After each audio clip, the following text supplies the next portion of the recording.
Hello नमस्ते दोस्तों, स्वागत है आपका हमारे माइक्रोसॉफ्ट एक्सेल की इस सीरीज में।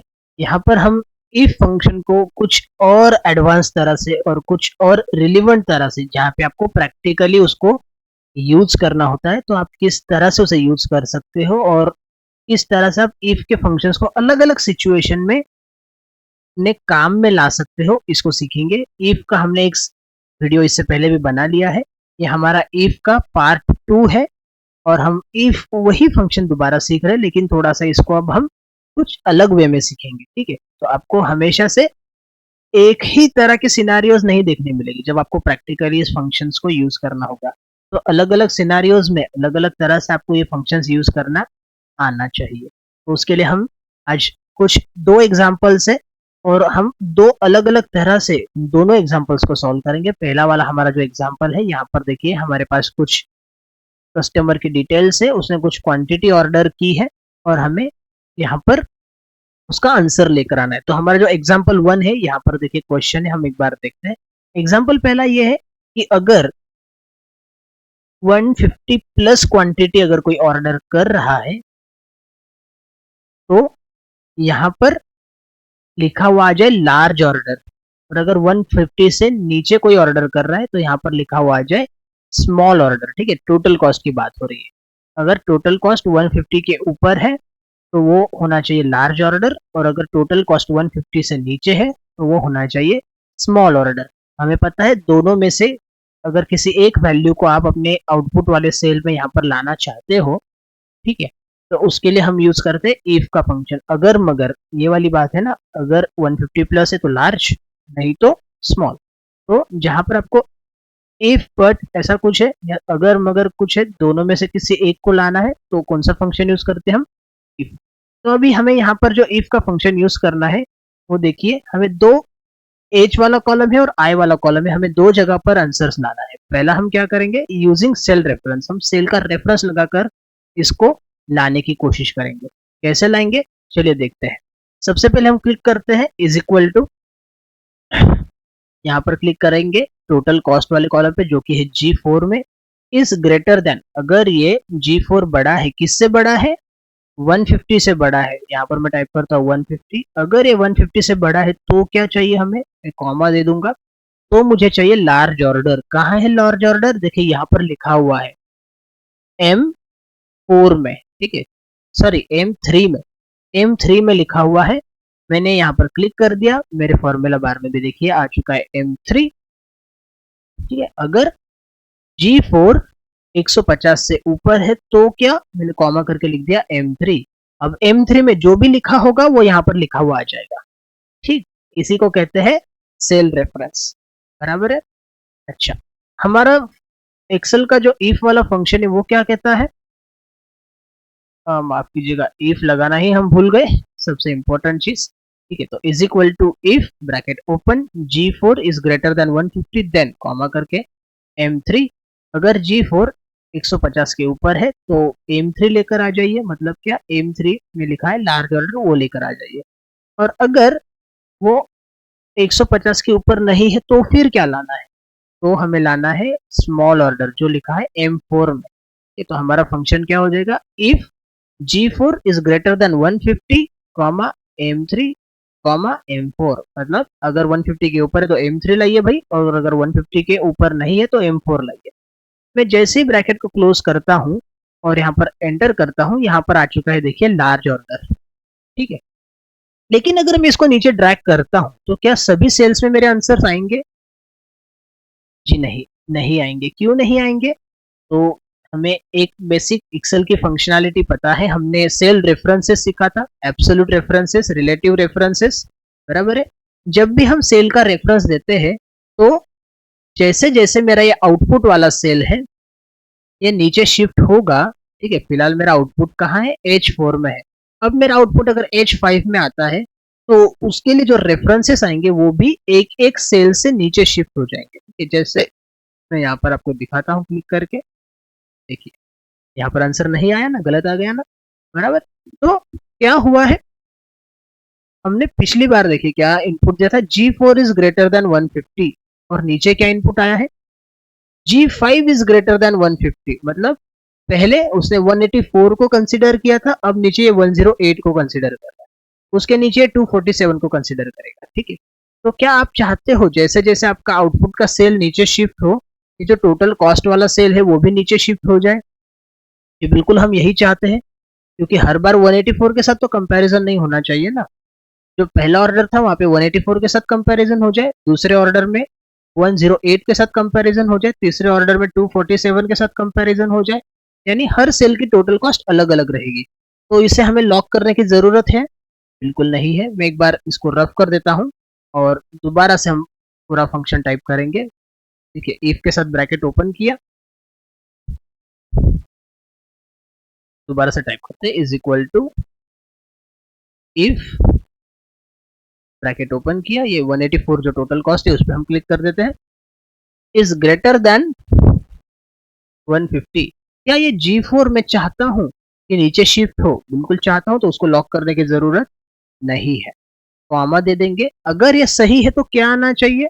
तो आना चाहिए लार्ज ऑर्डर। यहाँ पर मैं क्लिक कर देता हूँ M3 के ऊपर। ठीक है, अब जैसे मेरा इनपुट नीचे जाएगा तो ये भी तो एक घर से नीचे जाएगा, बराबर है।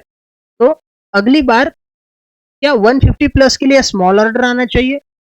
तीसरी बार 150 प्लस के लिए उसके भी नीचे वाला ये ब्लैंक वाला सेल आना चाहिए, उसके अगली बार ये ब्लैंक वाला सेल आना चाहिए? जी नहीं, बिल्कुल नहीं। तो मुझे इसको क्या करना होगा? लॉक करना होगा। लॉक हम कैसे करते हैं? हम कीबोर्ड से प्रेस करेंगे F4 की। ये F4 की को प्रेस कर दीजिए, आपका ये जो सेल का रेफरेंस है वो लॉक हो जाएगा, यानी अब M3 ही रहेगा। आप कितना भी नीचे ड्रैग कर लीजिए, वो M3 से नीचे M4 में नहीं आएगा। कॉमा दे दीजिए। वैल्यू इफ फॉल्स, अगर नहीं है तो क्या 150 प्लस, तो फिर स्मॉल ऑर्डर लिखकर आ जाना चाहिए। तो हम M4 पर क्लिक करेंगे। क्या ये भी नीचे शिफ्ट हो जाए तो चलेगा हमें? बिल्कुल नहीं चलेगा, तो इसे भी हमें लॉक करना होगा। F4 के साथ इसे भी हम लॉक कर देते। देखिए यहाँ पर M3 और M4 दोनों के बीच में डॉलर के सिंबल लग चुके हैं, यानी ये दोनों सेल हो चुकी है लॉक। ब्रैकेट को करेंगे क्लोज, एंटर प्रेस करेंगे, तो यहाँ पर आ चुका है लार्ज ऑर्डर, क्योंकि ये 184 है। जैसे डबल क्लिक करेंगे, देखिए नीचे तक आपके सारे आंसर्स आ चुके हैं। तो आप किसी भी एक रो को रैंडमली देख लीजिए। जैसे मैं 13 नंबर की रो है, इसको देख लेता हूँ डबल क्लिक करके। देखिए क्या फॉर्मूला है, if G3 is more than 150। G3 मतलब कौन सा है? ये वाला टोटल कॉस्ट का कॉलम, सॉरी G13 और 13 नंबर की रो। तो ये उसी की वैल्यूज को ले रहा है। क्या हम उसी की वैल्यूज को लेना चाहते थे? उसी की टोटल कॉस्ट लेना चाहते थे? बिल्कुल सही, उसी की टोटल कॉस्ट लेना चाहते थे। अगर 150 प्लस है तो क्या चाहिए हमें? M3। M3 में क्या है? लार्ज ऑर्डर है, वरना M4 में क्या है? स्मॉल ऑर्डर है। ठीक है, तो यहाँ पर बिल्कुल भी ये वाली सेल नीचे शिफ्ट नहीं हो रही है, लेकिन टोटल कॉस्ट वाली सेल आपकी नीचे शिफ्ट हो रही है। ठीक है, तो इस तरह के रेफरेंसेस को हम क्या कहते हैं? मिक्स्ड रेफरेंसेस, क्योंकि इसमें एक रिलेटिव रेफरेंस था जो G13 वाला था, और एक एब्सोल्यूट रेफरेंस भी था M3 और M4 वाला। ठीक है, तो एब्सोल्यूट रेफरेंस और रिलेटिव रेफरेंस, अगर आपको ये कंसेप्ट नहीं पता है या नहीं समझ में आए हैं, तो एक बार हमारे सेल रेफरेंसेस वाली क्लास को भी एक बार देख लीजिएगा, एब्सोल्यूट रेफरेंसेस, रिलेटिव रेफरेंसेस। तो आपको ये कंसेप्ट भी क्लियर हो जाएगी। और जब तक ये छोटी छोटी चीजें हैं फ्रेंड्स, जब तक आपकी ये छोटी छोटी चीजें क्लियर नहीं होती है, आपको एक्सेल में बड़े बड़े डेटा पे, बड़े बड़े चीजों में काम करने में, वर्किंग करने में बहुत सारी परेशानियां आएगी। तो सारी क्लासेस को ध्यान से देखिए, हम सीक्वेंस में इसीलिए इस चीजों को करा रहे हैं, ताकि आपको धीरे धीरे धीरे धीरे आइडिया डेवलप करते आना चाहिए। ठीक है, चलिए इसी एग्जाम्पल को एक अलग अप्रोच के साथ सॉल्व करते हैं, विदाउट सेल रेफरेंस। ठीक है, हमने सेल रेफरेंस को यूज करके इस बार सॉल्व किया। आगे हम इसी एग्जाम्पल को बिना सेल रेफरेंस के सॉल्व कैसे किया जा सकता है वो देखें।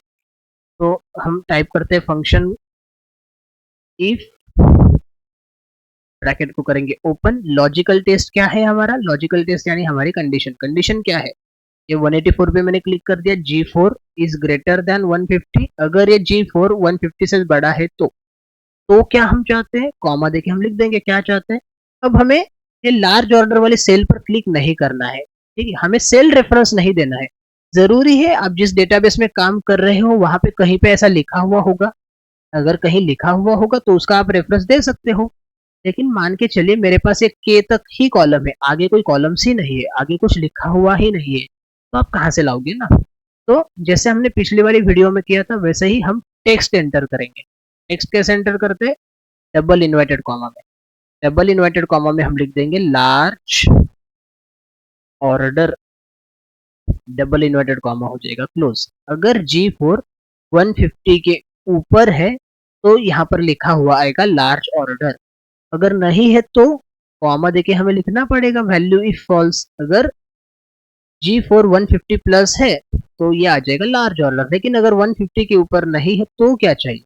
तो हमें चाहिए स्मॉल ऑर्डर। तो हम फिर से डबल इन्वर्टेड कॉमा में लिखेंगे small order, double inverted comma होगा क्लोज, ब्रैकेट होगा क्लोज, और जैसे ही हम एंटर हिट करेंगे यहाँ पर आ चुका है देखिए लार्ज ऑर्डर। डबल क्लिक कीजिए, ये नीचे तक पूरा फ्लैश फिल हो जाएगा। ठीक है, तो यहाँ पर सेल की रेफरेंस हमने नहीं ली है तो हमें कुछ भी लॉक वगैरह करने की जरूरत नहीं है। इस तरह से भी आप इस एग्जाम्पल को सॉल्व कर सकते हो। ठीक है, तो यहाँ पर हमने पहला एग्जाम्पल दो अलग अलग तरह से सॉल्व कर देखा। यहाँ पर हमने सेल रेफरेंस को यूज करके सॉल्व किया, दूसरे इसमें हमने बिना सेल रेफरेंस यूज किए सॉल्व किया। एक और एग्जाम्पल देखते हैं इसी केस में। जो दूसरा एग्जाम्पल है, मैं एग्जाम्पल नंबर 1 को हाइड कर देता हूं तो सेकंड एग्जाम्पल आपको स्क्रीन पे अच्छे से दिखेगा। देखिए ये जो सेकंड एग्जाम्पल है, ये सेकंड एग्जाम्पल ये कहना चाह रहा है कि अगर आपकी टोटल कॉस्ट 150 के ऊपर है तो यहाँ पर मुझे चाहिए लार्ज ऑर्डर। अगर ये 100 से लेके 150 के बीच में है यानी 100 प्लस है तो मुझे चाहिए नॉर्मल ऑर्डर, और ये 100 के नीचे है तो फिर मुझे चाहिए स्मॉल ऑर्डर। तो बताइए यहाँ पर अब एक इफ लगेगा या दो बार इफ लगेगा? हमें तीन कंडीशन में से कोई एक निकालना है ना। तो जहां पर मल्टीपल कंडीशन है तो हमें बस जितनी कंडीशन है उसमें से 1 को माइनस कर दीजिए, उतनी दफा इफ लगाना पड़ेगा। यहाँ पर तीन कंडीशन है, तीन तरह के आउटपुट है तो हमें दो बार इफ लगाना पड़ेगा। ठीक है, तो इसी को कहते हैं नेस्टेड इफ। हमने हमारी पिछली क्लास में उसे भी सीखा था। एक बार प्रैक्टिकली अप्लाई करके देखते हैं, काफी आसानी से आप समझ जाओगे। देखिए हमें दो तरह से एग्जांपल सॉल्व करना है, सेल रेफरेंस को यूज करते हुए और बिना सेल रेफरेंस को यूज करते हुए। तो दोनों तरीके से एक बार चेक करते हैं। ठीक है, चलिए देखते हैं पहला सेल रेफरेंस को यूज करके आप कैसे सॉल्व कर सकते हैं। देखिए दोस्तों, आपको मैं एक चीज हर तरह से सिखाने की कोशिश इसलिए कर रहा हूँ ताकि आपको इन कंसेप्ट की बारीकियां समझ में आ जाए। ठीक है, आपको फॉर्मूलाज कैसे काम करते हैं, कैसे वर्क करते हैं, एक बार ये चीज समझ में आ गई। फॉर्मूलाज के जो छोटे छोटे कंपोनेंट्स होते हैं, यानी डबल इन्वर्टेड कॉमा क्यों यूज होता है, ब्रैकेट क्यों यूज होता है, कॉमा क्यों यूज होता है, ये भी चीजें हमने इससे पहले सीखी हुई है। अगर आप लोगों ने इन में से कोई भी क्लास मिस की है तो आपको शायद थोड़ी परेशानी हो रही होगी ये वीडियो देखकर, लेकिन आप डिटेल में सब कुछ देखिए, आपको काफी आसानी से समझ में आ जाएगा। इस वीडियो के डिस्क्रिप्शन बॉक्स में मैंने पूरे प्लेलिस्ट का लिंक भी दे रखा है, तो वहां से भी आप चेकआउट कर सकते हैं। आपको सारे वीडियोस पूरे सीक्वेंस में देखने को मिल जाएंगे। ठीक है, तो चलिए शुरू करते हैं सेकंड एग्जांपल के साथ, जहां पर हमें 150 प्लस है तो लार्ज ऑर्डर लिखकर लाना है। 150 के नीचे है किंतु 100 प्लस है तो नॉर्मल ऑर्डर, और 100 के नीचे है तो स्मॉल ऑर्डर लिखकर लाना है। ठीक है, तो सेल रेफरेंस को देखते हुए कैसे हम इसको सॉल्व कर सकते हैं। पहले हम प्रेस करेंगे इज इक्वल टू का सिंबल, कोई भी फंक्शन स्टार्ट करने से पहले हम जैसे यूज करते हैं। आगे टाइप होगा इफ, ब्रैकेट करेंगे ओपन। लॉजिकल टेस्ट क्या है हमारा? कंडीशन। क्या कंडीशन है? पहला वाला ये टोटल कॉस्ट यानी G4 इज ग्रेटर देन 150। अगर 150 के ऊपर है तो हमें क्या चाहिए? कॉमा के साथ यहाँ पर बता दीजिए क्या चाहिए। हमें सेल का रेफरेंस देना है ना, तो लार्ज ऑर्डर हमें चाहिए। लार्ज ऑर्डर कहाँ है? ये P3 वाली सेल में। ठीक है, P3 पर हम क्लिक करेंगे और हमें क्या इसे लॉक करना पड़ेगा? बिल्कुल करना पड़ेगा। तो इसे लॉक करने के लिए हम F4 का की प्रेस कर देते हैं, ये हो जाएगा लॉक। फिर से कॉमा दबा देते हैं,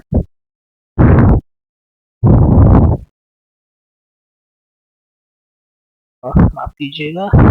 ठीक है, फिर से कॉमा दबा देते हैं और वैल्यू इफ फॉल्स। अगर ये 150 प्लस है तो ये P3 में जो भी वैल्यू है उसे लेकर आएगा, यानी लार्ज ऑर्डर को लेके आएगा। लेकिन अगर ये 150 के ऊपर नहीं है तो फिर क्या चाहिए हमें? हमें नॉर्मल या स्मॉल, इन दोनों में से कोई एक चाहिए। जब आपको दोनों में से कोई एक चूज करना है तो आपको क्या टाइप करना होगा? आपको फिर से टाइप करना होगा इफ, तो आप यहाँ पर लगाओगे इफ का फंक्शन, दोबारा ब्रैकेट को करेंगे ओपन। यहाँ पर लॉजिकल टेस्ट क्या है, फिर से ये 184 पे मैं क्लिक कर रहा हूँ जो कि है G4 में, G4 इज ग्रेटर देन 100। अब 100 के ऊपर है तो हम ढूंढेंगे, 100 के ऊपर है तो नॉर्मल ऑर्डर, तो मैं हटा देता हूँ थोड़ा नीचे। अगर 100 के ऊपर है तो नॉर्मल ऑर्डर और 100 के नीचे है तो स्मॉल ऑर्डर, ठीक है। तो 100 प्लस है तो फिर हम कॉमा देकर नॉर्मल ऑर्डर वाले सेल पर क्लिक करेंगे जो कि है P4 में। और क्या हमें P4 को नीचे ड्रैग होता हुआ देख पाएंगे? बिल्कुल नहीं। तो इसे हमें लॉक कर देना है। लॉक करने के लिए F4 को प्रेस कीजिए, P4 हो गया आपका लॉक। कॉमा देकर अब अगर ये 100 प्लस है तो P4 वाली वैल्यू आएगी, यानी नॉर्मल ऑर्डर लिखा हुआ आएगा। लेकिन अगर ये 100 प्लस नहीं है तो क्या आएगा? 100 के नीचे है तो क्या आएगा? स्मॉल ऑर्डर आएगा। क्या अभी मेरे पास एक से ज्यादा इनपुट्स हैं?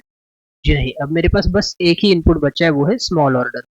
तो यहाँ पर मुझे फिर से इफ लगाने की जरूरत नहीं है, मैं सिंपली P5 पर क्लिक करूंगा और इसे भी मैं कर दूंगा लॉक, क्योंकि ये भी शिफ्ट अगर होगा तो सब गड़बड़ हो जाएगी। तो इसे भी मैं कर देता हूँ लॉक। ब्रैकेट को करते हैं क्लोज, फिर से ब्रैकेट को करते हैं क्लोज। अब देखिए दो बार क्यों ब्रैकेट क्लोज किया, क्योंकि दो बार इफ लगा है, दो बार ब्रैकेट ओपन हुआ है, ठीक। यहाँ पर करेंगे एंटर, तो यहाँ पर आपको दिख रहा है लार्ज ऑर्डर। डबल क्लिक करते हैं, आपका यहाँ पर नीचे तक फ्लैश फिल हो जाएगा, सारे आंसर्स आ जाए। इसी को हम बिना सेल रेफरेंस को यूज किए कैसे सॉल्व कर सकते हैं? अगर आपके पास मान के चलिए ये वाला डेटा है ही नहीं, यहाँ पर कुछ लिखा हुआ है ही नहीं, तो फिर आप कैसे सॉल्व करोगे? आप सेल का रेफरेंस तो नहीं दे सकते, P3 में कुछ नहीं है, P4 में कुछ नहीं है, P5 में भी कुछ नहीं है, ठीक है। तो उस केस में अगर यहाँ पे कुछ है ही नहीं तो उस केस में कैसे सॉल्व करेंगे? तो बिना सेल रेफरेंस के कैसे सॉल्व किया जा सकता है उसको हम देखते हैं। इज इक्वल टू का सिंबल आप लगा देंगे जैसे हर बार लगाते हो। आगे टाइप करेंगे इफ, ब्रैकेट करेंगे ओपन, लॉजिकल टेस्ट। क्या है logical test? G4 is greater than 150। अगर ये G4 150 के ऊपर है तो हमें क्या चाहिए? वैल्यू इफ तो क्या चाहिए? Large order. अब हमारे पास सेल का रेफरेंस नहीं है तो हम क्या करेंगे? मैन्युअली इनपुट देंगे, बराबर है। तो जब कोई भी इनपुट आप मैन्युअली देते हो या कोई भी टेक्स्ट आप एंटर करते हो तो उसे हम टाइप करते हैं double inverted commas. Double inverted commas में लिख दिया जाएगा large order, double inverted comma को करेंगे कंप्लीट, ब्रैकेट कॉमा लगा के हमें वैल्यू इफ फॉल्स लिखना है, ठीक है। अगर G4 150 के ऊपर है तो यहाँ पर आएगा लार्ज ऑर्डर, अगर 150 के नीचे है तो क्या आएगा? अब हमारे पास क्या एक इनपुट बचा है? जी नहीं, हमारे पास अभी दो इनपुट बचे, नॉर्मल और स्मॉल। तो हमें दोनों में से किसी एक को चुनना है, तो हम क्या करते हैं? दोनों में से किसी एक को चुनने के लिए फिर से इफ लगाते हैं। तो फिर से इफ लगा दिया, ब्रैकेट कर दिया ओपन। अब क्या? फिर से वही G4 इज ग्रेटर देन 100। अगर G4 आपका 150 प्लस है तो लार्ज ऑर्डर आएगा, 100 प्लस है तो फिर क्या आएगा? कॉमा देकर लिख दीजिए क्या आएगा। डबल कोट में लिखेंगे normal order, normal order, double inverted comma complete, फिर से कॉमा। अगर 150 प्लस है तो लार्ज ऑर्डर आएगा, अगर 100 प्लस है तो नॉर्मल ऑर्डर आएगा, और अगर 100 के नीचे है तो क्या आएगा? अब हमारे पास क्या दो से ज्यादा इनपुट बचे हैं या दो इनपुट बचे हैं? बिल्कुल नहीं, हमारे पास बस एक ही इनपुट बचा है। तो अगर 100 के नीचे है तो क्या आएगा? Small order. अब जब आपके पास एक ही इनपुट बचता है आखिरी में तो आपको दोबारा से इफ लगाने की जरूरत नहीं होती है, आप सिंपली डबल इन्वर्टेड कॉमा में आपका इनपुट लिख सकते हो। और मेरा इनपुट है small order, double inverted comma close करेंगे, ब्रैकेट को दो बार क्लोज करेंगे क्योंकि आपने दो बार इफ को यूज किया है। एंटर कीजिए और आपका आंसर यहाँ पर रेडी है, ठीक है। तो इस तरह से आप अलग अलग सिनारियों में आपके जरूरत के हिसाब से आपके सामने क्या क्या डेटा अवेलेबल है उसके हिसाब से ये जो फंक्शंस है उसको यूज कर सकते हो, ठीक है। मैं आपको दिखाता हूँ एक बार, मैं इस दोनों कॉलम्स को डिलीट कर देता हूँ जो P और Q वाला कॉलम था। देखिए क्या होगा, यहाँ पर जो मैंने सेल रेफरेंस देकर आंसर निकाले थे ये सारे मेरे गायब हो चुके हैं। क्यों? क्योंकि मेरे पास ऐसा कोई डेटा है ही नहीं, बराबर है। तो जरूरी नहीं आपको जब भी कुछ सॉल्यूशन करना हो तब आपकी किसी सेल में वो इनपुट लिखे हुए हो तो आप सेल का रेफरेंस नहीं दे सकते हो, ठीक है, तो आपके आंसर नहीं आएंगे। तो उस केस में आप फिर क्या कर सकते हो, उस केस में आप मैन्युअली इनपुट दे सकते हो, तो आपके आंसर्स को कुछ भी नहीं होगा, ठीक है। अगर आपको ये समझ में आ रहा है और अच्छा लग रहा है तो बिल्कुल हमारे चैनल को सब्सक्राइब कीजिए, दोस्तों के साथ शेयर कीजिए। कोई डाउट है तो कमेंट सेक्शन में बिल्कुल मेंशन करना मत भूलिएगा। मैं पूरी कोशिश करूंगा आपके क्वेश्चंस का आंसर करने की। फिलहाल के लिए इतना ही। जुड़े रहिए हमारे इस सीरीज में, आगे आने वाली सीरीज में हम इससे भी मजेदार चीजें सीखेंगे। वीडियो को पूरा देखने के लिए बहुत बहुत धन्यवाद। Thank you so much.